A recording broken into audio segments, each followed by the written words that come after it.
Exercise 1.6 के अंदर question number 1 का पहला पार्ट है 64 टू द पावर हाफ। इसको हमें फाइंड करना है। 64 का अगर प्राइम फैक्टराइजेशन किया जाए तो कुछ इस तरीके से हो जाएगा।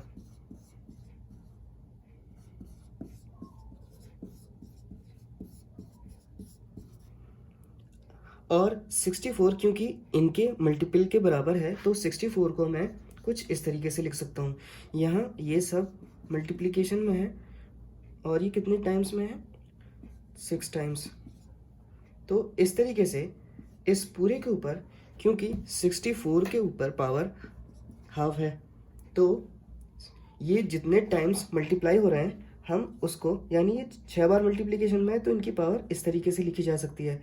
और इसके ऊपर भी एक पावर है जो कि हाफ है। हम इसको फर्दर, क्योंकि ये लॉज ऑफ एक्सपोनेंट में क्या होता है, a to the power m whole power m, तो ये हो जाता है जब पावर के ऊपर पावर होती है तो वो आपस में मल्टीप्लाई होती हैं। इस तरीके से 6 के ऊपर मल्टीप्लाई में हमारा हाफ है, वो कुछ इस तरीके से लिखा जाएगा।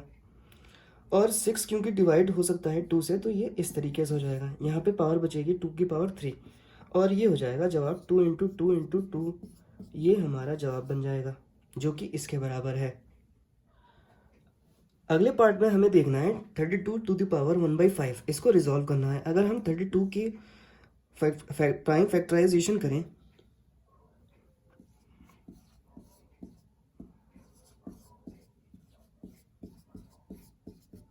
तो ये 2 जो है वो 5 टाइम्स मल्टीपल में आएगा। तो मल्टीपल को हम शो करने के लिए, ये क्योंकि 5 बार मल्टीप्लाई हो रहा है तो इस पे पावर 5 रखी जा सकती है जो असल में 32 के बराबर है। और 32 पे पावर हमारी 1/5 थी। और फिर यहाँ पे हम लॉज ऑफ एक्सपोनेंट इस्तेमाल करेंगे जो कि इस जैसा नज़र आ रहा है। और ये जो जब पावर पे पावर होती है तो पावर आपस में मल्टीप्लाई हो जाती हैं। तो इस तरीके से हम इसको लिख सकते हैं। तो पावर पे पावर थी, ये मल्टीप्लाई में हो गई आपस में। और ये दोनों 5 इस 5 के साथ डिवाइड हो रहा है तो ये कैंसिल आउट हो जाएगा और जवाब हमारा बचेगा 2 पे पावर 1 जो कि असल में 2 के बराबर होगा। ये हमारा जवाब हो जाएगा। अगला पार्ट हम देखते हैं। अगला पार्ट है 125 टू द पावर 1/3। अगर हम 125 का प्राइम फैक्टराइजेशन करें, क्योंकि ये 5 से डिवाइड होने वाला है, तो ये हमारा कुछ इस तरीके से प्राइम फैक्टराइज हो जाएगा। तो क्योंकि 5 जो है 3 बार मल्टीप्लाई हो रहा है तो हम इसके ऊपर 3 की पावर लगा सकते हैं जो असल में 125 के बराबर है। अब 125 के ऊपर भी पावर है तो इसको हम ऐसे लिख सकते हैं। जब पावर के ऊपर पावर होती है, क्योंकि ये जो है असल में ऐसी फॉर्म बन चुकी है, जब पावर के ऊपर पावर होती है तो पावर मल्टीप्लाई हो जाती है आपस में। इसी तरीके से 3 1/3 के साथ मल्टीप्लाई में आएगी और 3 से 3 कैंसिल आउट हो जाएगा। 5 पे पावर बचेगी 1 जो असल में 5 के बराबर होगा। क्वेश्चन नंबर 2 में हमें पहला पार्ट देखना है और इसको फाइंड करना है। मैं 9 को अगर प्राइम फैक्टराइज करूं तो 3 इंटू 3, ये कुछ 9 को हम 3 इंटू 3 और इस पे पावर 3/2 की है। 3 जब 2 बार मल्टीप्लाई में है तो मैं इसको 3 टू द पावर 2 लिख सकता हूँ और इसके ऊपर भी पावर है। यहाँ अगर हम देखें, पावर के ऊपर जब पावर होती है तो वो मल्टीप्लिकेशन में आ जाती हैं। इस तरीके से ये जो 2 है 3/2 के साथ मल्टीप्लिकेशन में आ जाएगा और ये 2 इसके साथ कैंसिल आउट हो जाएगा और यहाँ पे बचेगी 3 टू द पावर 3 और इसको 3 बार अगर ओपन किया जाए तो ये 27 के बराबर हो जाएगा जो हमारा जवाब हो जाएगा। इसी तरीके से हमारा अगला पार्ट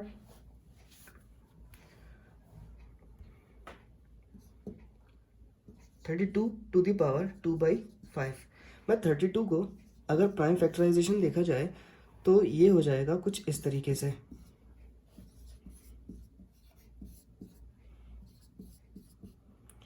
ये 2 जो है 5 बार मल्टीप्लाई हो रहा है तो मैं 2 की पावर 5 लिख सकता हूँ जो कि असल में 32 के बराबर है और 32 के ऊपर पावर है तो वो यहाँ पे लिखी जाएगी। अब ये कुछ इस तरीके से है कि a to the power m to the power n, जब पावर के ऊपर पावर होती है तो वो मल्टीप्लाई होती है। तो इस तरीके से 5 जो है 2/5 के साथ मल्टीप्लिकेशन में आ जाएगा और ये दोनों आपस में कैंसिल आउट हो जाएंगे क्योंकि ये डिवाइड में हो रहे हैं। इसके ऊपर पावर जो है 2 बची है तो इसको 2 बार ओपन करा जाएगा तो ये हमारा जवाब हो जाएगा।